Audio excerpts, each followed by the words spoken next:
Olá, 6 mais 1, séries da Netflix. Eu queria ter feito esse vídeo nas férias, é um vídeo meio de férias assim, mas não encontrei oportunidade, então faço agora, né? Para fechar essa série de 6 mais 1, eu falei de 6 mais 1 teólogos protestantes não luteranos e falei também de 6 mais 1 de músicos cristãos, né? Agora vamos lá, 6 mais 1 séries na Netflix. São coisas que eu não sei se estão todas disponíveis ainda, mas são séries que me chamaram muito a atenção quando eu assisti. E algumas assim faz muito tempo. Por exemplo, nas férias em si, eu não assisti nada, né? Nenhuma série na verdade na Netflix que eu me lembro, mas essas aqui me marcaram de alguma forma, né? A primeira, lembrando, né, não tem necessariamente uma ordem de preferência, assim, não é uma gradação da melhor para pior nem da pior para melhor, mas são essas de que eu me lembrei, né? Número 1, eu coloquei Os Caminhos do Senhor, uma série dinamarquesa que mostra a vida de uma família pastoral dali da região, né? Que na verdade é um pai que é um pastor já bem vivido e a mãe de dois rapazes, né? Um deles é estudante que vai se tornar pastor também e um outro que segue por outro caminho, que desbrava outras formas de vida, de espiritualidade. É muito interessante, é muito pesada a série, é muito séria. E eu até diria assim, né, tem gente que vai ficar um pouco escandalizada, né? Ah, mas mostrou isso. Mas independente disso, eu diria que é uma série que, se bem assistida, ela serve para muita reflexão e, se acompanhada, né, de comentários, ela poderia servir de base para um curso de teologia prática, me parece, né? Questões sobre a igreja, questões sobre teologia prática são levantadas ali. É óbvio que nem todas são tratadas longamente, mas o ensejo para a conversa existe. Acho que valeria assim, assistir um episódio, pensar não só questões de igreja e questões de teologia prática, mas também questões de vida, né? Questões de história de vida, questões psicológicas também, né? Isso faz parte da trama, né? Então, número 1, Os Caminhos do Senhor, uma série primorosa do ponto de vista técnico também, né? Eu acho que é difícil uma série superá-la, assim, nisso que chama a atenção da gente, um enredo muito bom, questões muito profundas e uma qualidade técnica impressionante. Número 2, lembrando que não é uma ordem assim, de preferência, La Catedral del Mar, né? Me parece que a Netflix deixou traduzido isso, A Catedral do Mar, uma série baseada num livro que é um romance que trabalha questões históricas com questões ficcionais, assim, é uma ficção fundamentada num acontecimento histórico. Tem o seu herói, a gente acompanha esse herói assim, de forma muito interessada.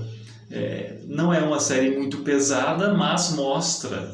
quer dizer, é uma série muito pesada sim, mas acaba sendo leve de certa forma, porque a estrutura é muito mais tradicional. Assim, né? Tem a figura do herói, nós vamos acompanhá-lo. Então isso é um pouco previsível de certa forma. Mas mostra nesse meio do caminho a realidade religiosa daquele contexto, né? Um contexto de segregação, um contexto de manipulação das emoções religiosas, de pessoas agindo por impulso.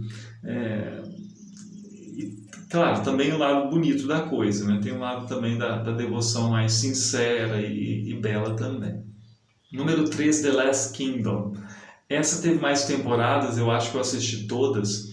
E também é interessante nesse sentido, né? Mostra um tempo anterior, me parece que século X, que é aquele momento da formação da Inglaterra, com a presença dos invasores nórdicos, que trazem então a necessidade de um confronto, de certa forma, não só bélico, mas também de ideias, né? Um confronto que vai ser entre a cristandade ali e os não cristãos, né, que chegam de fora com sua religiosidade diferente, com as suas crenças completamente diferentes. E essa questão religiosa do encontro, ela está no centro da trama, porque o próprio herói vive essa divisão, né? Ele não é um cristão, mas vive entre cristãos. Ele era para ser um cristão por nascimento, mas não é. Um dos personagens principais também é um padre, né? Outro personagem principal, esse que é bem histórico, né, que é o rei Alfred, ele é motivado por religião, pelo menos aparentemente, de muitas maneiras, né?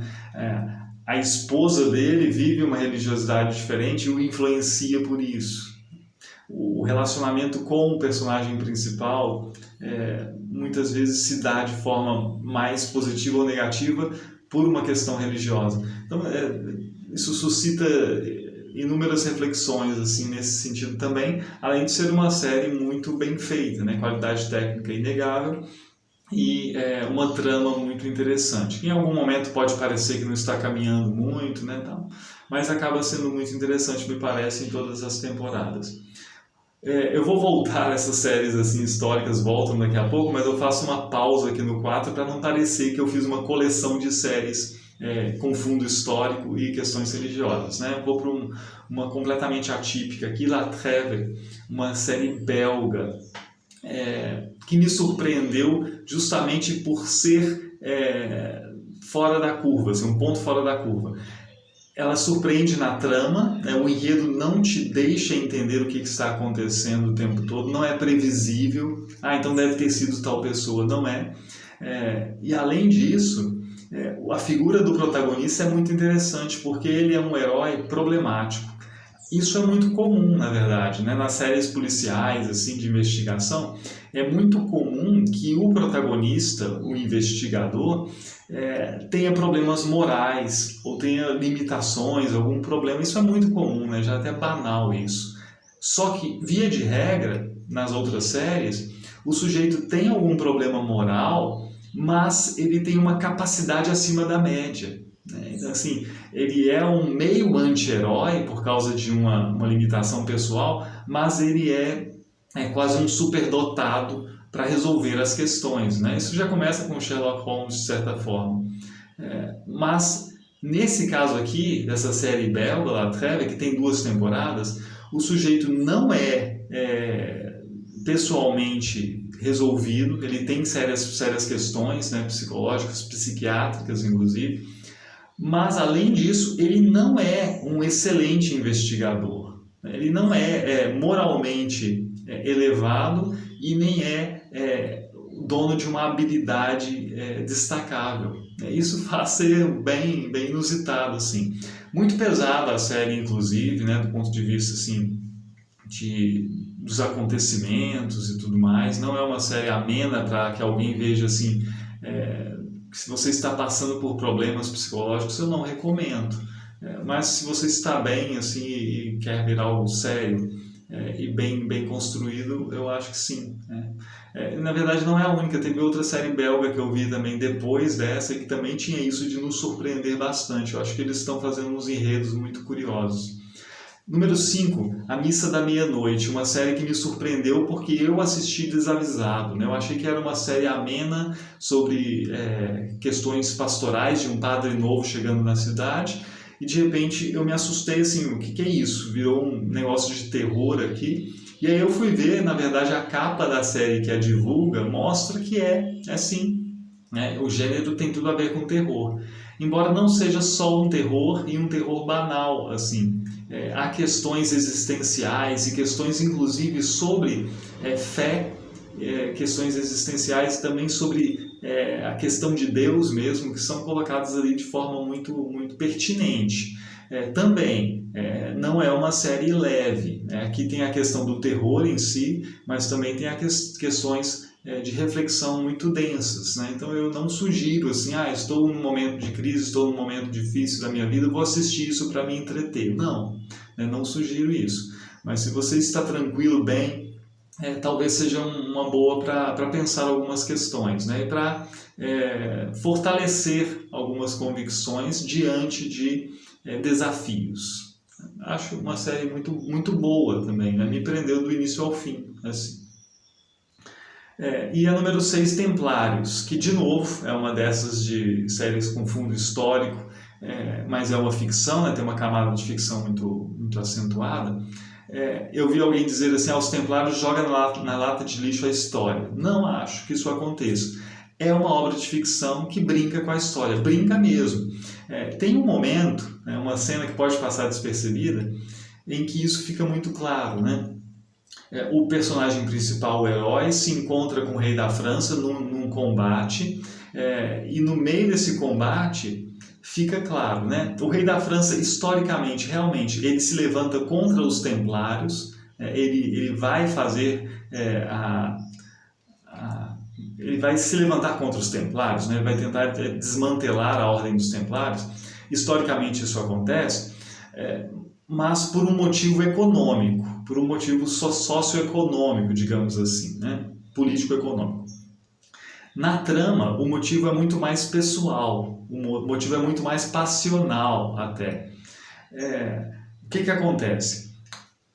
O combate acontece pelo motivo ficcional, que é pessoal, mas durante o combate, num diálogo, numa fala pequenina, a questão histórica, que é econômica, é mencionada. O motivo real do enfrentamento do rei da França contra os templários é mencionado de passagem pelo herói da trama. Eu achei isso muito inteligente, porque aqui o roteirista quer dizer assim: gente, eu sei que não é isso aqui. Eu sei que o motivo não é esse motivo mais trivial e pessoal. E eu, inclusive, o estou mencionando aqui para que vocês saibam que eu sei, né? Mas isso aqui é uma brincadeira, então não se importem e não façam uma crítica irresponsável, né? E pouco perspicaz, sem perceber que isso aqui é de propósito, né? Então eu achei uma série bacana, assim, Templários. Também levanta questões de religião, questões de fidelidade a uma ordem, questões de legalismo e de acolhimento. Acho bacana, Templários número 6. Falta mais um, então só, né? São 6 mais 1. Essas são as 6 séries da Netflix, que são todas ficcionais. E o mais um vai ser um tipo de série documental. Não uma específica, embora eu vá mencionar uma, mas eu sugiro assim, assistir séries de culinária na Netflix. Eu gosto muito, né? Assisti várias. Desde a primeira que eu assisti toda assim, foi Chef's Table, que é muito tradicional, né? Acompanha grandes chefs de cozinha, mostrando sua história de vida, seu trabalho, sua caminhada. Eu achei isso muito, muito interessante. E outras menos, né? Minha filha ama uma série chinesa, A Origem do Sabor, que mostra uma culinária chinesa assim, que é completamente diferente do que a gente conhece, né, no Ocidente. Com detalhes, né, da produção, da forma de vida, do preparo, do consumo. Mas outra que eu destaco aqui, são várias, né, são inúmeras, que eu assisti mais recentemente, que me chamou a atenção, foi uma série japonesa chamada Relatório Gourmet Extremo. O formato é muito estranho, né? Não me agradou assim, falar assim, nossa, que formato bom de série. É muito estranho, né? Porque o japonês deve gostar, mas eu achei muito estranho. Mas o conteúdo é muito interessante, né? Porque mostra pessoas em situação extrema, como que elas se alimentam. Refugiados, pessoas que passaram por uma guerra civil, criminosos. Eu acho isso interessante, achei interessante, porque a partir da alimentação, de mostrar como é a alimentação, mostra realidades que ficam um pouco ocultas, assim, que nós não vislumbramos todos os dias. E que às vezes, quando sabemos da existência dessas realidades, é muito filtrado por um jornalismo, né? por um olhar muito diferente, né? Que procura sintetizar tudo de uma forma assim, para dizer assim, isso existe. Aqui mostrando a comida, né? A pessoa comendo, a gente vai vendo elementos da história assim, de uma forma mais pessoal, de uma forma mais humana. E acaba mexendo um pouco com a gente, né? Pensando assim, isso aqui é a vida humana hoje, isso aqui é a vida humana no nosso tempo, né? Deveria ser assim? Por que é assim? Isso mexe, levanta questões também muito interessantes. Então o mais um é Relatório Gourmet Extremo. É isso, né? Eu queria fazer isso bem simples assim, 6 mais 1 séries da Netflix. Espero que você aproveite alguma que não assistiu, ou se você assistiu todas, eu gostaria até de saber. Será possível que alguém que assista este vídeo aqui tenha assistido todas essas séries, e se assistiu, gostou mais de alguma não estaria aqui de jeito nenhum porque detestou, teria alguma série que você diria assim, não, essa aqui eu colocaria na minha lista de todas as formas, né? E não apareceu aqui. É isso. Bênção de Deus e até a próxima.